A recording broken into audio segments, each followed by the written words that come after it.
అందరికీ శనార్థులు ఎట్లుండ్రు అంతా మంచిదే కదా నేను మీ దేవిక నేనైతే జబర్దస్త్ ఉన్నుల్లా బరాబర్ ముచ్చట్లకు స్వాగతం ఈ రోజు అయితే మీకోసం మంచి ముచ్చట్లైతే పట్టుకొచ్చిన ముందుకలైతే హెడ్లైన్స్ చూసుకొని అటెంకా పెద్ద ముచ్చట్లలకు పోదాం పారి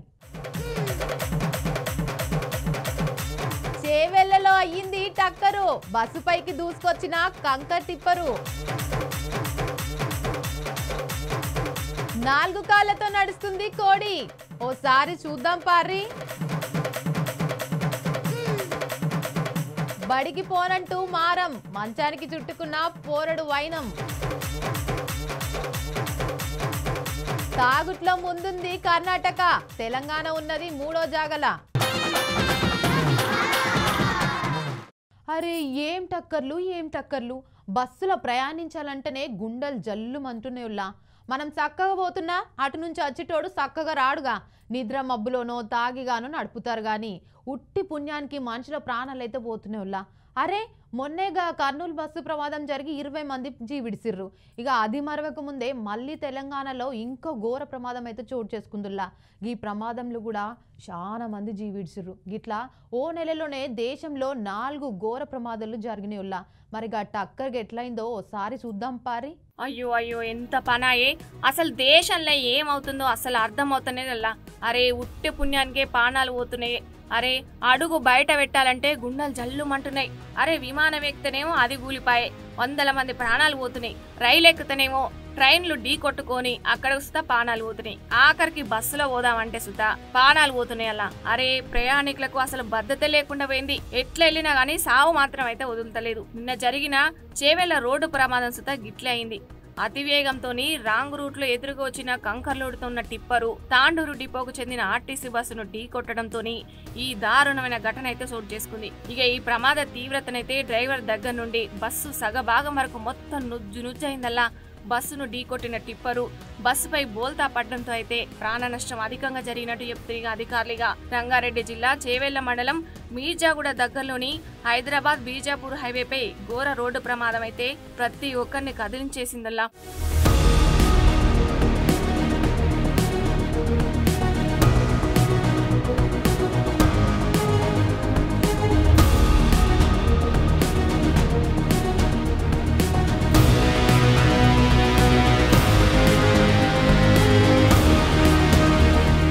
మీర్జాగూడ బస్సు ప్రమాదం చాలా మంది కుటుంబాల్లో అంతులేని విషాదాన్ని నింపింది ఈ ఘోరమైన టక్కర్లైతే 24 మంది జీవిడ్చిర్రు ఇక ఇందులో ఒక కుటుంబం నుంచి అయితే 3 అక్క చెల్లెలు దుర్మరణం పాలైరిగా ఇక ఈ ప్రమాదంకైతే 12 కారణాలున్నట్లు అధికారులు గుర్తించిందంట అవేందో ఒకసారి తెలుసుకుందాం పారి టిప్పర్ అయితే ఓవర్లోడు ఒక ఓవర్ స్పీడ్ ఉండడం ఒక కారణమైతే రెండో కారణమైతే రోడ్డుపై భారీ గొయ్యి మలుపులున్నాయంట మూడో కారణం చూసుకుంటే గొయ్యి రావడంతో కంట్రోల్ తప్పిందంట టిప్పరిగా ఇక 4వ కారణం ఏందంటే ఢీ కొట్టిన తర్వాత బస్సుపై పడిన టిప్పరు ఇక విపరీతమైన కంకర్ తోని ఇబ్బంది పెట్టిందంట ఇక 5వ కారణం ఏందంటే కంకర్ పై టార్పలిన్ పట్టలేకపోవడం అంట ఇక 6వ కారణం కంకర మొత్తం ప్రయాణికులపై పడడం ఇక 7వ కారణం డ్రైవర్ వైపు సీట్లన్నీ తుక్కు కావడం ఇక 8వ కారణం అయితే ఆర్టీసీ బస్సు ఓవర్లోడు ఓవర్ స్పీడు ఇక 9వ కారణం అయితే బస్సులో సీట్ల కెపాసిటీ మించి ప్రయాణికులు ఉండడం ఇగో 10వ కారణం చూసుకున్నట్టయితే టిప్పర్లో 35 టన్నులకు బదులుగా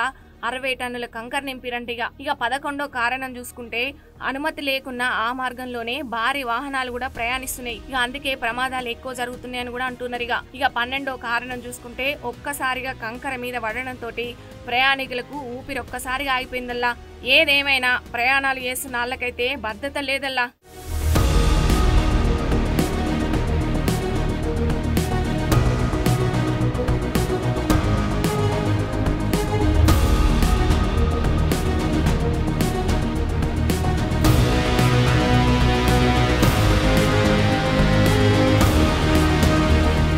మీర్జాపూర్ వద్ద జరిగిన దుర్ఘటన బస్సు యాక్సిడెంట్ టిప్పర్తో మా వార్డు 33వ వార్డు వడ్డరి గల్లీలో నిరుపేద కుటుంబమైన ఎల్లయ్య గౌడు ఆయన డ్రైవర్ పని చేస్తూ నిత్యం జీవనం సాగించే వ్యక్తి మొన్ననే డిసెంబర్ 17న పెద్ద తారీఖున 4 కుమార్తెలు ఒక కుమారుడు పెద్ద అమ్మాయికి మొన్ననే 17వ తారీఖున పెళ్లి అయింది ఆ పెళ్లి సందర్భంగా వాళ్ళు వచ్చేసి పెళ్లి కార్యక్రమాలు అయిపోయినాక ఈ రోజు చదువు నిమిత్తం హైదరాబాద్ వెళ్తుండడంలో ఈ దుర్ఘటన చెందడం ఆయన 3 కుమార్తెలు మరణించారని తెలిసి మా వార్డు సభ్యులంతా శోక సముద్రంలో మునిగిపోయాం వాళ్ళు ఎక్కడున్న వాళ్ళ ఆత్మకు శాంతించాలని మనస్ఫూర్తిగా కోరుకుంటూ.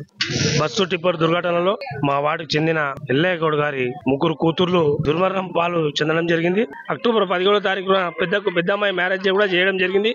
ఆ మ్యారేజ్ గురించి ఆ ముగ్గురు పిల్లలు హాస్టల్ వదిలి ఇక్కడికి వచ్చి బస్సుకు వెళ్ళడం జరిగింది. ఒక్కటే బస్సులో ఆ ముగ్గురు అక్కచెల్లెలను చనిపోవడం చాలా బాధాకరం అని చెప్పి, ఇలాంటి బాధ ఎవరికి కూడా రారాదని చెప్పి నేను ఆ భగవంతుని వేడుకుంటున్నాను. పిల్లలు హాస్టల్ నుంచి 1 మంత్ అయింది మ్యారేజ్ ఉందని వచ్చిండ్రు. ఈరోజు పెళ్లి మొత్తం ముగించుకొని కార్యక్రమాలు అన్నీ అయిపోయినాక ఈరోజు అందరు ముగ్గురు పిల్లలు హాస్టల్కి వెళ్దామని ట్రైన్కి వెళ్ళబోయి బస్సుకి వెళ్ళిండ్రు. బై మిస్టేక్ చేవెళ్ళకి వెళ్ళినాక అక్కడ కంకర్ లారీ రోడ్డు తగిలి అందరు ముగ్గురు పిల్లలు యాక్సిడెంట్ అయ్యి చనిపోయింది అని అంటున్నారు. మొత్తం 5 మంది పిల్లలు, 2 భార్య భర్త, 7 మంది ఫ్యామిలీ. పెద్ద పాపకి మొన్ననే మ్యారేజ్ అయింది సార్. ఆమెని చిట్టిగడ్డకి ఇచ్చిండ్రు. పెద్ద పాప ఇంకా రాలేదు, ఇప్పుడు వస్తుంది. ఆ పాప బయలుదేరి వస్తుంది. వాళ్ళు ఒక పాప బీటెక్, ఒక పాప డిగ్రీ, ఇంకొక పాప బీటెక్ అయిపోయింది. తనుష బీటెక్ చదువుతుంది. సాయి ప్రియ గాని బీటెక్ అయిపోయింది సార్. ఆమెది కానీ చిన్నమ్మాయి డిగ్రీ ఫస్ట్ ఇయర్. హాస్టల్లో ఉంటారా హైదరాబాద్? ఇప్పుడు వెళ్తుంది. హాస్టల్కి వెళ్దామనే ముగ్గురు కలిసి వెళ్తున్నారు. ముగ్గురు ఒకటే దగ్గరే ఉంటారు. అందరు ఒకటే మంచి ఫ్యామిలీ సార్. 5 మంది పిల్లలు, భార్య భర్త అందరు కలిసిమెలిసి అన్ని కలిసిమెలిసి మంచిగా చేసుకుంటారు. మేమే అనుకుంటాం పిల్లలు ఎంత ముద్దుగా ఉన్నారు. మొన్న పెళ్లిలో రెడీ అయితే కానీ అందరు వాళ్ళకే అన్నారు. అసలుకి చాలా మంచి ఫ్యామిలీ, ఎవరితో కొట్లాడారు, ఏం చేయరు, మంచిగా ఉంటారు సార్. సడన్గా ఇట్లా అయిందని మేము కానీ అసలు అనుకోలేదు, ఎక్స్పెక్ట్ చేయలేదు.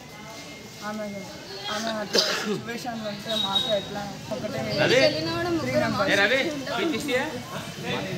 పెద్ద అక్క ఇప్పుడు వాళ్ళ అక్క అక్కడ ఉంది. ఈ రంగారెడ్డి జిల్లాకు వస్తే దీనికి ఉన్న దరిద్రము ఎక్కడ లేదు. ఈ రంగారెడ్డి జిల్లా రోడ్డు ఎందుకు కావడం లేదు మాకు కూడా అర్థం కావట్లేదు. ప్రతిరోజు ఈడికెళ్ళి మన్నాగూడ నుంచి అప్పా జంక్షన్ వరకు అయ్యే వరకు డైలీ 2-3 ప్రాణాలు కంపల్సరీగా గాలిలో కలిసిపోతున్నాయి. వాళ్ళ కుటుంబాలకు బాధ్యులు ఎవరు? మేమందరము హైకత ఉండి మిమ్మల్ని గద్దెరెక్కిస్తే మీరు మా ప్రాణాలు చేయడానికి ఉన్నారా ప్రభుత్వాలు? ఈ ప్రభుత్వాలు వెంటనే స్పందించి ఈ యొక్క రోడ్డు వెంటనే శాంక్షన్ పనులు చేయగలరని మనం చేస్తున్నాం. ఎందుకంటే డైలీ ఈ రోజు 20 మంది చనిపోయారంటే దీనికి కారణం ఎవరు? ప్రభుత్వాలు. గత ప్రభుత్వం అంతే, ఈ ప్రభుత్వం అంతే. ఏం చేయనుకున్నారు? ఈ జనాల ప్రాణాలు తీయడానికి, లేకపోతే జనాల ప్రాణాలు కాపాడడానికి? మీరు ఒకసారి మీ మనసు సాక్షిగా మీరు ఎదవే చేసుకొని చెప్పండి.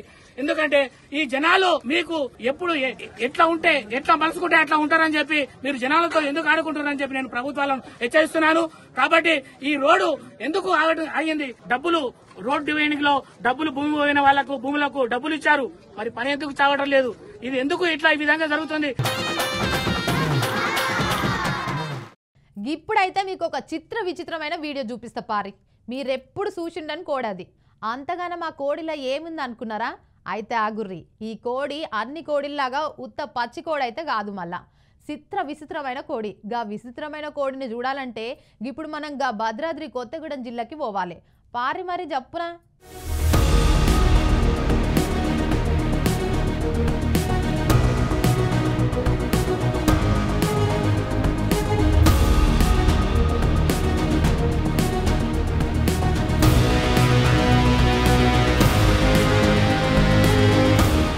ఇప్పుడు మనం అశ్వారావుపేట మండలం నారంవారిపేట గూడెం పోదాం పారి. ఇప్పుడు ఈ ఊళ్ళో ఒక సెలబ్రిటీ ఉంది. ఈ సెలబ్రిటీ సినిమాలో మాత్రం నటించదు గాని అది బతుకున్నంత కాలం సెలబ్రిటీగానే ఉంటది. అగో ఈ అన్న ఎత్తుకున్నాడే ఈ కోడే సెలబ్రిటీ. ఏమైనా పిచ్చోళ్ళమా? ఈ కోడిని పట్టుకుని సెలబ్రిటీ అంటున్నావు? ఓ ఆగురి ఆడికే వస్తున్నా. ఇక ఇప్పుడు ఆ నారవారి గూడెంలో పెద్ద సెలబ్రిటీ అయిందిగా. అగో ఓసారి ఈ కోడి కాళ్ళను పరీక్ష పట్టి చూడురి.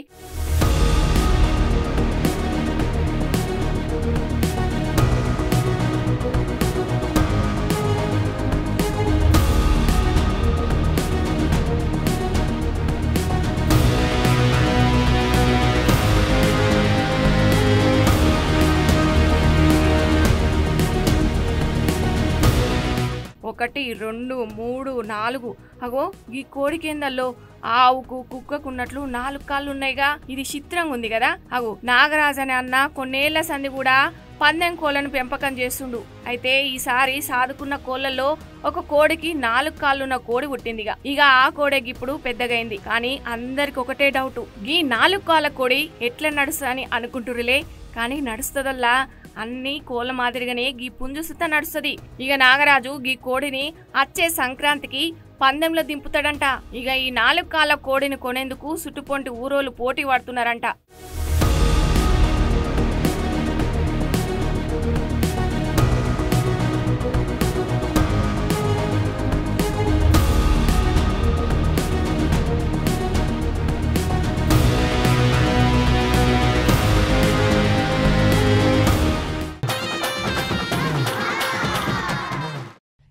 మాటకు ఆ మాటనుల్లా కొందరు పోరగాన్లను బడికి పంపాలంటేనే అయ్యవ్వలకైతే 3 చెరువుల నీళ్ళు తాగిస్తుండే. పోరగాన్లకి ఏమైందో గాని బడికి పొమ్మంటే జిడ్డు ఇడ్డు చేస్తారు. గా రోజు ఆడు బడికి పోవాలంటే చాక్లెట్లు ఇస్తానో పిప్పర్మెట్లు ఇస్తానో తప్ప బడికి కాదుగా ఇంటి గుమ్మం కూడా దాటాడు. ఇక రేపు పోకుంటా వాయగాని గీయాలైతే పో బిడ్డ అని సాగదోలుతారు. లేకుంటే 2 దెబ్బలు వేసి బడిలో దింపేస్తుండే. ఇంకా మారం చేస్తే ఇంటి వద్దనే ఉంచుతుండే. మరి గట్లుండేది గప్పట్ల పిల్లలు బడికి పోవాలంటే. కానీ ఒక ఆడ ఏమైందో చూడుర్రో పారి.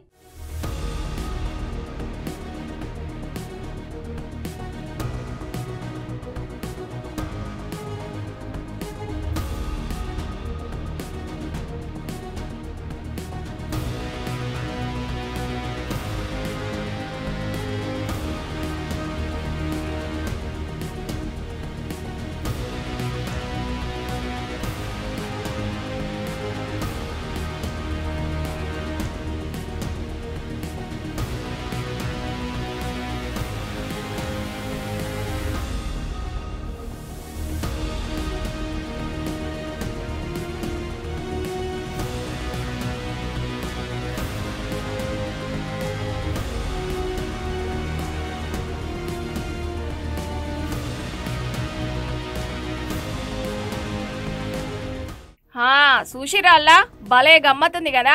ఇక ముచ్చట చెప్తా ఇనూరి. గిచ్చట మంచానికి ఏలాడుతున్నది బడికి పోయే పోరగాడు. ఈ ఇచ్చేంత్రం గా ఎడారి రాష్ట్రమైన రాజస్థాన్ లో జరిగిందల్లా. ఈ పోరడు బడికి పొమ్మంటే నేనొల్లా అంటూ మారం చేసిండు. ఇక ఇంటికాడున్న మంచాన్ని ఉడుము పట్టుకున్నట్లు బిగబట్టుకొని ఉండిగా ఎంతమంది వచ్చి ఇడిపిస్తున్నా ఇక రాడు ఆగరాడు. ఇక గిట్లయితే కాదని వీళ్ళమ్మ అయ్య వీన్ని గిట్లైనా బడికి పంపాలని ఇంటి పొక్కోటలతో గా పోరడు పట్టుకున్న మంచాన్ని బడికి ఎత్తికిపోయిండు. అరే బడికాడికి పోయినాక సుధా అస్సలు మంచాన్ని అయితే ఇడుస్తలేడు కదా. నిజంగానే ఈ వీడియో చూస్తుంటే నాకు పాత రోజులైతే గుర్తుకొస్తున్నాయి. అలా మన చిన్నతనంలా అమ్మ నేను బడికి పోనే అంటే ఈపులో ఒక గుద్దు గుద్ది నడు బడికంటూ అమ్మ మాటలు గుర్తుకొస్తున్నాయి కదా.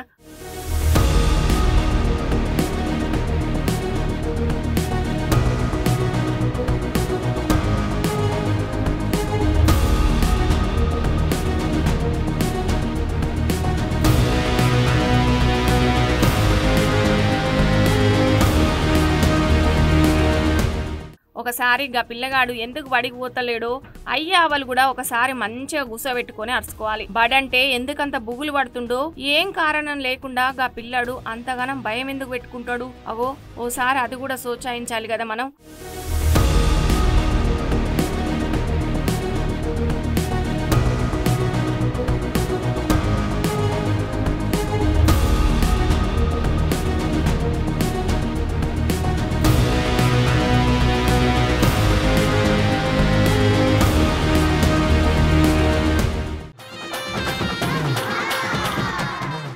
అవునుల్లా మీకు శ్రీ శ్రీ శ్రీ పోతులూరి బ్రహ్మం గారి కాలజ్ఞానం విన్నారా ఉల్లా? ఈ కాలం పోరలకైతే తెలియదు కానీ 1999 2007లో పుట్టిన వాళ్ళకైతే బగ్గ తెలుసు. ఇక తెలుగు రాష్ట్రాల్లో ఈయన కాలజ్ఞానం వినని వాళ్ళైతే బహుశా ఉండకపోవచ్చు అని చెప్పొచ్చునుల్లా. బ్రహ్మం గారు యుక్త వయసులోనే భవిష్యత్తులో జరిగే కాలమానంను అప్పట్లో తాటాకులపై తుమ్మ ముళ్ళులతో రాసినట్లు చరిత్ర చెబుతుంది. మళ్ళా అంటే వెంపలి చెట్టుకు మిచ్చెనలేసే మరుగుజ్జులు పుడతారని, బంగారు బొమ్మ ఒకటి మాట్లాడుతుందని, 3 తలలతో 6 చేతులతో 4 కాళ్ళ బాలుడు పుడతాడని, పురుట్లోనే పుట్టిన పాప గుక్కపోకుండా మాట్లాడుతుందని, ఇక గిట్లా ఎన్నో జరుగుతాయని బ్రహ్మం గారు చెప్పిండు. అంతటి కాలమాన ప్రమాదాలు చెప్పిన బ్రహ్మం గారి మఠం ఇప్పుడు కుప్పగూలిపోయిందంటుల్లా. ఏం తక్కువ కాదన్నా 400 ఏళ్ల నాటి మఠం ఇప్పుడు మోంతా తుఫాన్ చేయబట్టి కుప్పకూలిందంట. ఇక యుగాంతం దప్పదా అని ప్రజలైతే బుగులు పడుతుండ్రంటుల్లా. మరిగా ముచ్చటేందో ఓ పారిపోయి అరుచుకొని వద్దాం పారి.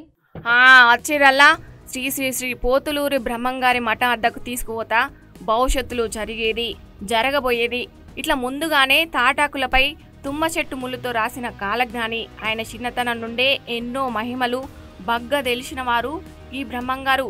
ఇక ఈ బ్రహ్మం గారికి కాలంతో జరిగే అనేక విషయాలు మనోనేత్రంతో చూసే గొప్ప శక్తులున్నాయి. ఇప్పటి వరకు బ్రహ్మం గారు చెప్పినవని కూడా చాలా వరకు జరిగినట్లు నమ్ముతుర్రల్లా. ఇక మరెన్నో విపత్తులు కూడా భవిష్యత్తులో జరగబోతున్నాయి. ఇప్పటికే కాలజ్ఞానంలో చెప్పినట్టే భయంకరమైన భూకంపాలు వచ్చినాయి కూడా. ఇంకెన్నో ఘటనలు, కరోనా, సునామీ, దేశాల మధ్య యుద్ధాలు, ఇట్లా ఎన్నో విపత్తులు వచ్చినాయి కదా. ఇక ప్రపంచంలో జనజీవనం అస్తవ్యస్తమైన విషయం కూడా తెలిసిందే. అంతేకాదు ఇక ముందు కూడా ఇలాంటి అనేక విపత్తులు రానున్నాయని, ఇక అవి ప్రపంచానికి పెను సవాల్గా మారనున్నాయని బ్రహ్మంగారు కాలజ్ఞానంలో ఉన్నట్టు పండితులు చెప్తురిగా. ఇక అంతేకాదు రానున్న విపత్తులను ఎదుర్కొనేందుకు సమస్త మానవాళి రెడీగా ఉండాలని ఆయన 400 ఏళ్ల కిందనే తాటాకులపై రాసిన సమస్త భూమండలి హెచ్చరించినట్లు పండితులు అటు పెద్దోళ్ళు కూడా చెప్పుకుంటురిగా.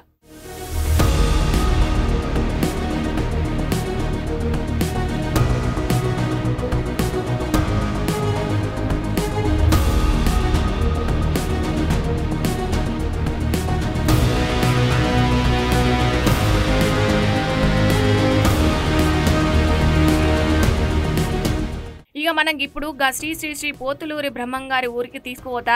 కడప జిల్లాలోని ప్రసిద్ధ పుణ్యక్షేత్రం బ్రహ్మంగారి మఠంలో అపశృతి చోటు చేసుకుందల్లా.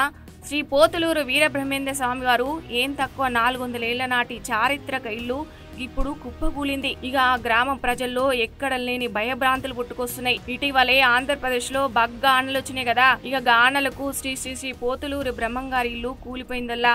ఇక శ్రీ శ్రీ శ్రీ పోతులూరు వీరబ్రహ్మేంద్రం గారి స్వామి ఆ గ్రామంలోనే 1693లో జీవ సమాధి అయినరంటగా. ఇక కొన్నేళ్ళు అయినాక ఆయన సమాధి పైన దేవాలయం నిర్మించి మఠంను ఏర్పాటు చేసిండిగా.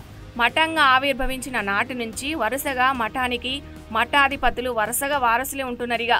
శ్రీ మాధ్వీరాటు పోతులూరి వీరబ్రహ్మేంద్ర స్వామి వారి మఠంకు 11 తరాలుగా పీఠాధిపతి ఉంటున్నారిగా. ఇక ఇప్పుడు 12వ తరం పీఠాది వారసులు వీరభోగ వసంత వెంకటస్వామి 2021 మే 8న కాలం చేసిండిగా. అంటే 11 తరాలుగా ఆ వంశం వారే బ్రహ్మంగారి మఠానికి ఆధిపతులుగా ఉంటున్నారిగా. వీరభోగ వసంత వెంకటస్వామి చనిపోయే నాటికి 52 సంవత్సరాలు పీఠాధిపతిగా కొనసాగిన సంగతి తెలిసింది. ఇక ప్రస్తుతం ఉన్న 12వ పీఠాధిపతి విషయమై కుటుంబ సభ్యుల మధ్య వివాదం నడుస్తుంది. దానితో బ్రహ్మంగారి నివాసం అభివృద్ధిపై వారు దృష్టి పెట్టలేదనే విమర్శలు భక్తుల నుంచి వినిపిస్తున్నాయిగా. ఇక వీరబ్రహ్మేంద్ర స్వామి రచించిన కాలజ్ఞానం తెలుగు ప్రజల దృష్టిలో చాలా విలువైన భవిష్యవాణి.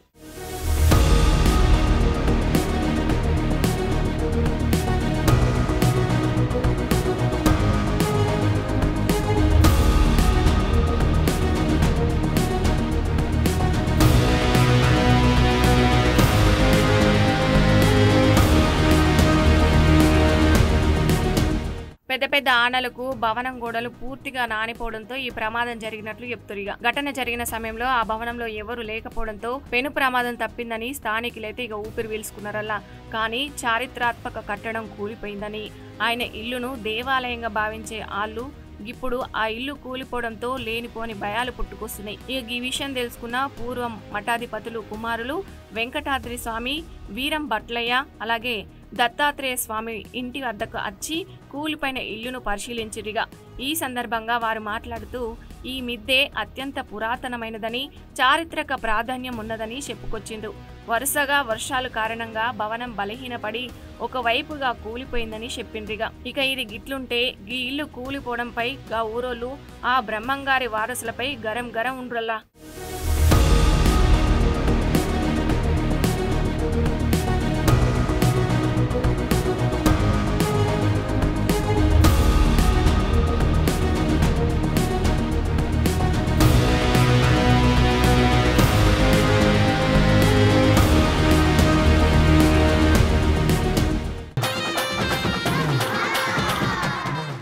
అవునుల్లా, మీ రాష్ట్రంలో ఎంతమంది కూల్ డ్రింక్లు తాగుతుర్రు? కేరళలో ఎంతమంది కొబ్బరి బోండాలు తాగుతుర్రులా? ఇట్లా దేశం అంతటా ఏ రాష్ట్రంలో ఎవరేం తాగుతున్నారో చెప్పలేరు, కానీ ఏ రాష్ట్రంలో ఎంతగానో మందు తాగుతున్నారో మాత్రం మన సర్కారోళ్ళు లెక్కలేసి మరీ చెప్తారుల్లా. ఇక రాష్ట్ర పోళ్ళు ఎంత బీర్లు తాగుతుర్రు, ఎంతమంది చీప్ లిక్కర్లు తాగుతుర్రు, బిర్యానీలు తింటుర్రు అని మాత్రం ఇట్లే లెక్క కడతారు. ఇక ఇప్పుడు వరకు దేశం బగ్గ మందు తాగే వాళ్ళు ఎవరంటే తెలంగాణ పేరు వస్తుండే, కానీ ఇప్పుడు తెలంగాణ మందు తాగే ర్యాంక్ పడిపోయిందిల్లా. మరి మన రాష్ట్రం ఏడుంది, ముందు ఏ రాష్ట్రం ఉంది అనేది ఇప్పుడు చూద్దాం పార్రి. ఎవలయ్యా తెలంగాణ బగ్గ తాగడంలో దేశంలోనే ముందుందన్నది? గదంతా ఒకప్పటి మాట. ఇప్పుడు తాగుట్ల తెలంగాణ కాదుల్లా మన పక్క రాష్ట్రం కర్ణాటక అన్నలు, అటెంక తమిళనాడు తంబిలున్నరిగా. అగో దేశంలో ఏ రాష్ట్రం తాగుట్ల ముందున్నాయంటే కర్ణాటక తమిళనాడు రాష్ట్రాల పేర్లే సర్వేలు తేలినాయిగా. మరి మనం ఏ జాగలున్నాం అంటుర్రా? ఆగురి, ఇప్పుడు తాగుట్ల మనం 3వ జాగలున్నాం. ఇక అటెంక ఆంధ్ర 4వ ర్యాంకులో ఉంది. ఇక మహారాష్ట్ర 5, ఉత్తరప్రదేశ్ 6, కేరళ 7, బెంగాల్ 8, రాజస్థాన్ 9, 10వ ర్యాంకులైతే దేశ రాజధాని ఢిల్లీ ఉందిగా. అరే ఇవన్నీ మీకెట్లా ఎరకంటారా? మేము సర్వే చేయలేదు కానీ సెంట్రల్ గవర్నమెంట్ ఆఫీసర్లు దేశం మొత్తంలో ఏ రాష్ట్రం తాగుట్ల ఫస్ట్ ర్యాంకులో ఉందా అని సర్వే చేసి మరీ చెప్పిందిగా. దేశంలోనే 140 కోట్ల పబ్లిక్ ఉంటే మంద అలవాటు ఉన్నోళ్ళు ఉత్త 16 కోట్ల మందే అంటనల్లా. అరో మనం నమ్మినా నమ్మకున్నా 120 కోట్ల మంది మందు సుక్కకు దూరం అవుతున్నట.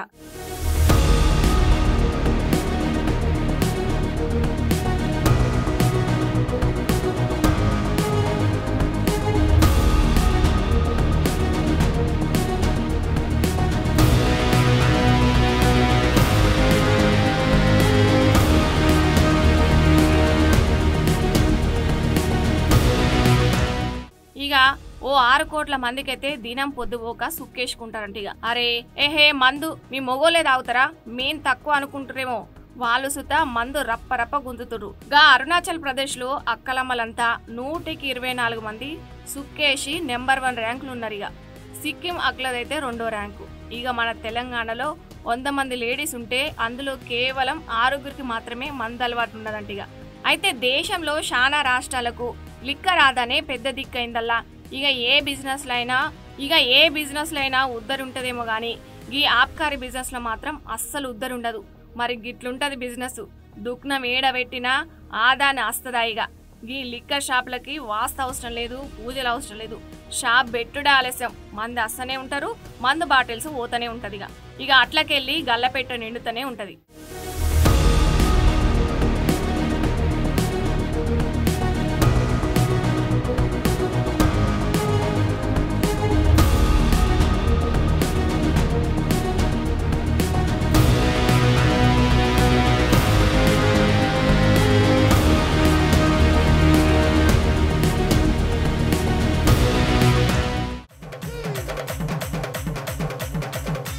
చేవెళ్లలో అయ్యింది టక్కరు, బస్సు పైకి దూసుకొచ్చిన కంకర్ టిప్పరు. 4 కాళ్ళతో నడుస్తుంది కోడి, ఓసారి చూద్దాం పారి. బడికి పోనంటూ మారం, మంచానికి చుట్టుకున్న పోరడు వైనం. తాగుట్లో ముందుంది కర్ణాటక, తెలంగాణ ఉన్నది 3వ జాగల. ఇక గివ్వుల్లా ఇయాలటి బరాబర్ ముచ్చట్లు, రేపొచ్చే బరాబర్ ముచ్చట్లలా మళ్ళా కలుతా. అప్పటిదాకా చూస్తూనే ఉండండి. ఇది బీఆర్కే న్యూస్, తెలుగోడి సత్తా, మళ్ళా రేపత్తా.